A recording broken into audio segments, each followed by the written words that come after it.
Frankfurt, 2029. A sleek glass storefront reflects the neon pulse of a city that has traded its soul for efficiency. Inside, a man scans his phone over a sensor to pay for a simple bottle of wine. The terminal blinks red, a cold, clinical rejection flashing on the screen.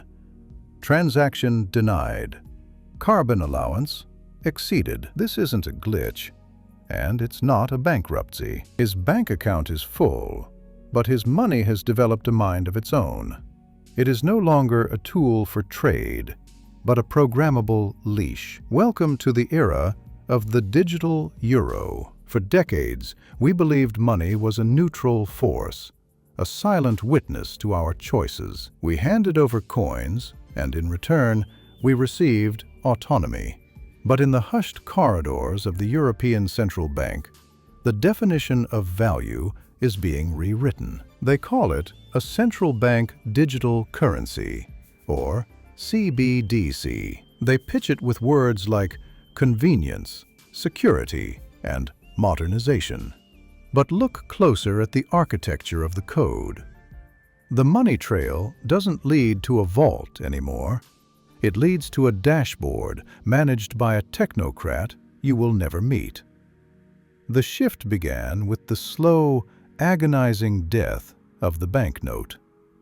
Every ATM that vanished from your street corner was a brick removed from the wall of your privacy. Cash is the last dark spot on the map of total surveillance. It allows you to buy a book, support a cause, or help a friend without leaving a digital footprint for an algorithm to analyze. The state hates shadows. They want every cent to have a pulse, a history, and a destination. Imagine a currency that expires if you don't spend it by the end of the month. This is not a conspiracy theory. It is a feature called programmability. If the economy slows down, the central bank can simply program your savings to evaporate, forcing you to consume to keep the machine grinding. Your labor, your time, and your future are no longer yours to store. You are merely a temporary custodian of the state's digital credits. The antagonist of this story doesn't wear a mask or carry a weapon. He wears a tailored suit and speaks in the flat, unemotional tone of a risk manager. He tells you that this system will prevent money laundering and stop terrorism. And yet, the same institutions failing to stop billion-dollar offshore tax havens are now obsessed with your 20-euro grocery bill. The logic is simple. Total control is only possible when the individual is stripped of the exit door that cash provides. The infrastructure for this control isn't built in a day. It requires the perfect marriage between your biometric identity and your access to survival. In this new architecture, your wallet isn't just a container for value. It's a living, breathing profile of your compliance. Every transaction sends a high-frequency signal to the central engine. Are you consuming too much red meat this month? Are you donating to a grassroots movement that questions the latest decree? The system doesn't need to knock on your door to silence you. It simply flips a bit from 1 to 0, and suddenly you are an economic ghost. Your ability to travel, to eat, or to participate in society is gated by a green checkmark on a server you will never see. They promised us the future would be decentralized. They watched the rise of Bitcoin and the promise of a world without gatekeepers with hidden terror. And yet, the central banks did the unthinkable. They stole the engine of liberty to power the chariot of tyranny. They took the blockchain, a ledger designed for transparency and freedom, and inverted it into a private, permissioned prison. They replaced the proof of work with a proof of obedience. In the end, The digital euro is not money in the way your grandfather understood it. It is the final brick in the gilded cage of the European project. You will own nothing, not even the digits on your screen, because those digits are now contingent on your behavior. In a world where you can't pay for the exit, the city itself becomes the cell. The lights of Frankfurt keep humming, but the silence of a controlled population is the only thing left to hear. Beyond the ledger, there is no more room for shadows. This transition won't happen during a period of calm or prosperity. History teaches us that the greatest chains are forged in the heat of a crisis. Picture a Monday morning where the legacy banking apps won't load, a coordinated cyber attack, or perhaps just a technical glitch in the aging SWIFT system freezes the continent's liquidity for 48 hours. Panic hits the streets, and the ATM screens remain dark. In the heart of the chaos, the central bank emerges as the only savior. They offer a direct digital account with the ECB, a life raft in a sea of financial collapse. You won't care about privacy when you can't buy milk for your children. You will click accept on the terms and conditions without reading the fine print of your own surrender. They call it the Great Reset of trust. But trust is a two-way street, and the technocrats are building a one-way mirror. This isn't just about Europe. We are in the middle of a silent arms race between the digital yuan and the digital euro. It is a race to see who can build the most efficient digital panopticon first. Geopolitics has moved from the battlefield to the ledger. If the state can switch off the money of its enemies abroad, it will inevitably learn to switch off the money of its troublesome citizens at home. Think about the psychological toll of living in a world where every choice is recorded and weighed. This is the ultimate nudging economy. The algorithm doesn't need to be cruel.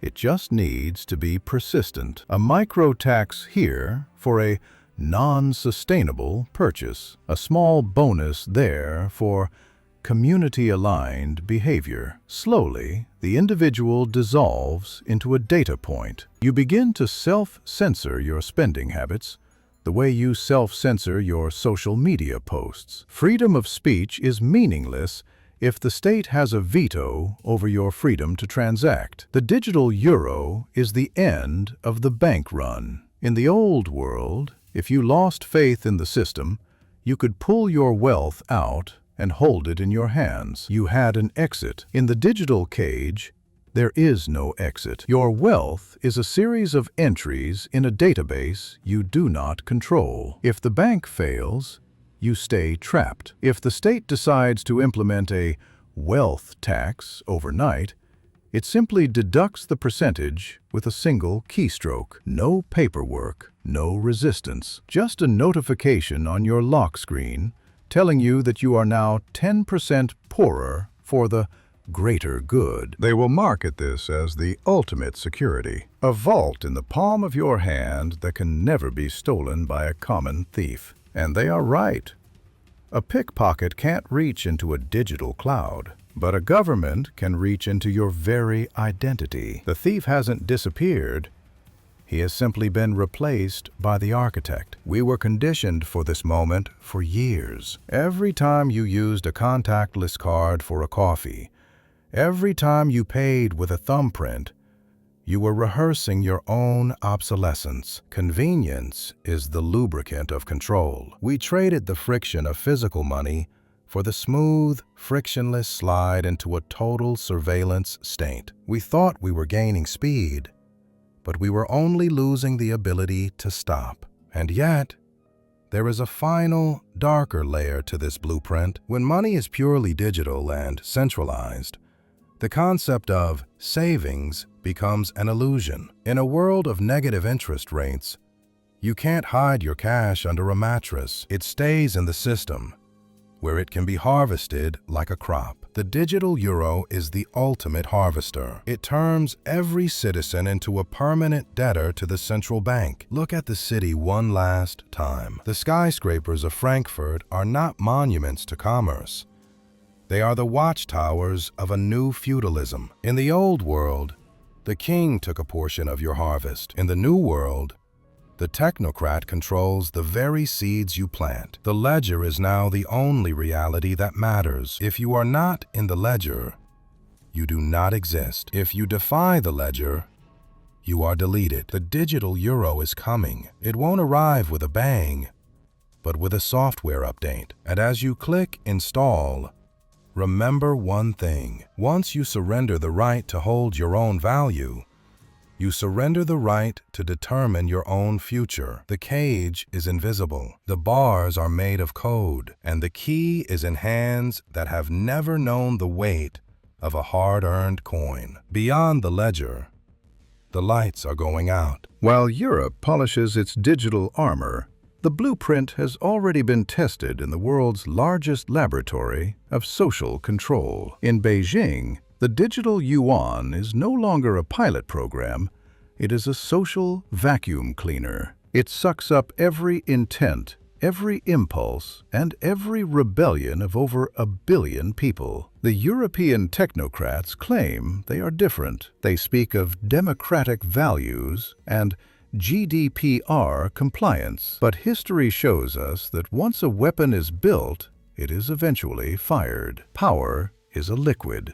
It fills every available space until it is stopped by a solid wall. The digital euro is the response to a perceived threat from the East and the West. It is a defensive wall against the dominance of the US dollar and the rising tide of Chinese influence. But in building this wall, the architects are locking us inside with them. They fear the stable coins of Silicon Valley and the volatility of Bitcoin, because these are tools they cannot switch off. The state hates competition, especially when it comes to the monopoly of trust. But where there is total light, people seek the shadows. As the digital euro enters the mainstream, we will witness the birth of a new kind of ghost market, a subterranean economy where value is traded in physical assets, precious metals, and localized bartering. When the official ledger becomes too heavy to bear, the people return to the ancient ways. We are heading toward a two-tiered society. On the surface, the compliant digital citizen, perfectly tracked and perfectly taxed. Beneath the surface, the unbanked, not by poverty, but by choice. The true cost of the digital euro is the death of the financial error. Think about every small mistake, every forgotten debt, or every lucky break you've ever had. In a perfect system, there is no mercy. There is only the cold, binary logic of the algorithm. If you owe a cent to the state will take it before you even know it's gone. We are trading the messiness of freedom for the sterile perfection of a digital morgue. This is the ultimate test of our generation. Do we value the convenience of a thumbprint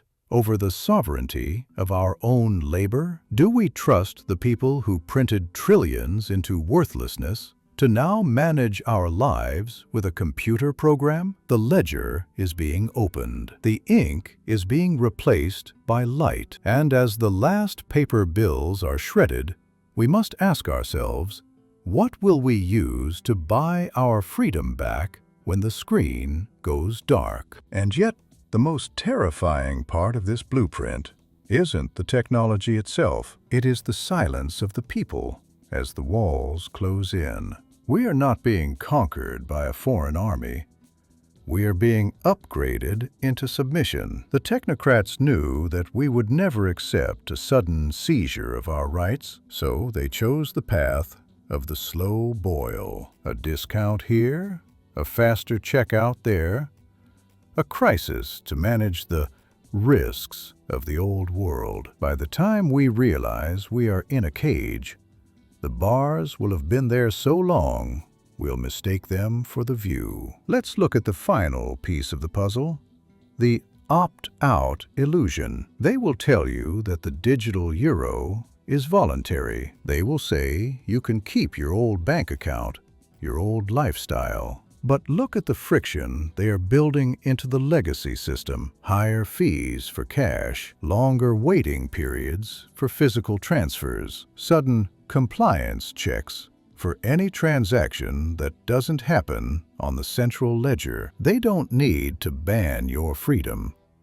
They just need to make it too expensive and too exhausting to maintain. In the shadows of this new empire, the very nature of human rebellion changes. In the 20th century, you could go off the grid. You could disappear into the mountains or the back streets and survive on the margins. In the era of the digital euro, the grid is everywhere. It is in the bread you buy, the heat in your home, and the phone in your pocket. To be outside the ledger is to be a ghost in a world that only speaks in code. It is an exile more total than any prison cell. We return to our man in Frankfurt. He stands under the neon glow of the glass storefront, looking at the "Transaction denied" message on his screen. He looks around at the thousands of people rushing past him,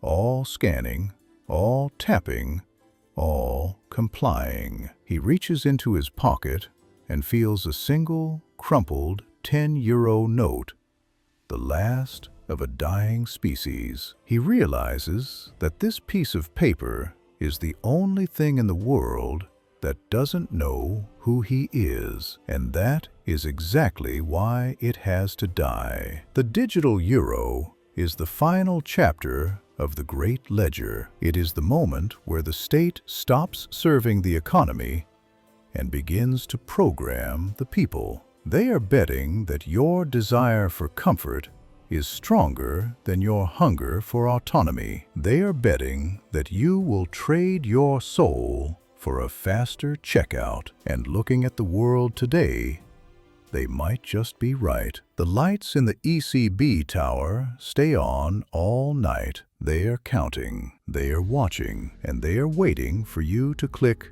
Install. Beyond the ledger, there is no more room to hide. The terminal blinks your move. But what if the algorithm makes a mistake? In the old world, a bank error was a headache. In the world of the digital euro, an algorithmic error is an existential threat. If the AI managing your social credit profile flags a false positive, your life doesn't just slow down, it stops. No cash to fall back on, no physical assets to trade. You are locked out of the grocery store, the pharmacy, and your own apartment because the smart lock doesn't recognize a non-compliant tenant. Justice in the age of CBDCs is instantaneous, automated, and has no right of appeal. We are moving from a society governed by laws to a society governed by code.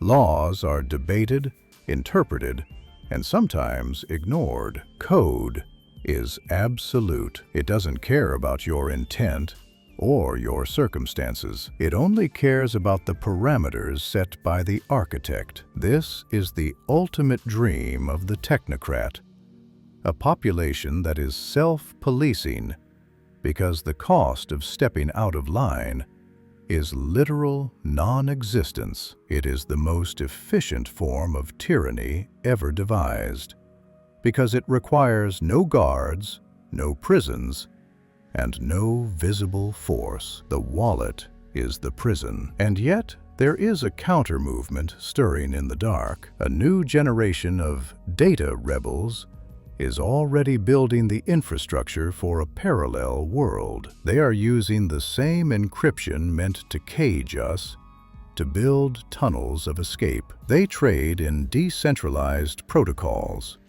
in privacy coins that the ECB cannot see, and in physical tokens of value that have existed since the dawn of time. The battle for the 21st century won't be fought with tanks in the streets of Europe. It will be fought in the silicon, in the encryption keys, and in the hearts of those who refuse to be tracked. The digital euro is a mirror. It reflects our own complacency back at us. We are the ones who prioritized the speed of an app over the weight of a coin. We are the ones who traded our privacy for a slightly more convenient way to buy things we don't need. The architects are only giving us exactly what we signaled we wanted. They are just formalizing the surrender we've been making, one click at a time, for the last 20 years. As the sun sets over the Frankfurt skyline,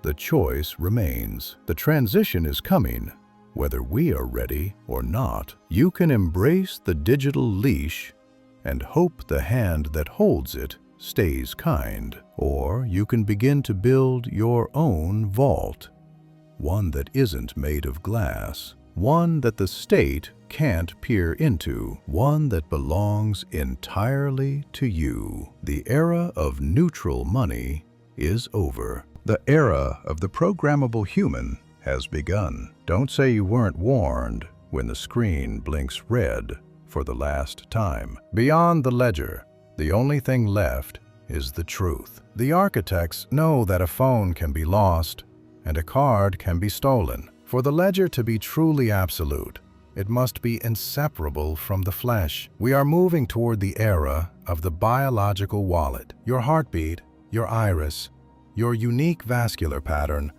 these are the new passwords to your survival. In the name of security, they will offer to link your digital euro directly to your physical presence. No more friction, no more passwords, just a seamless integration of the state's currency into your very identity. This is the central bank of the soul. When your body becomes the terminal, the surveillance is no longer external. It is under your skin. They will monitor your stress levels during a purchase, your pulse when you see a certain advertisement, your location down to the millimeter. The digital euro isn't just watching what you buy.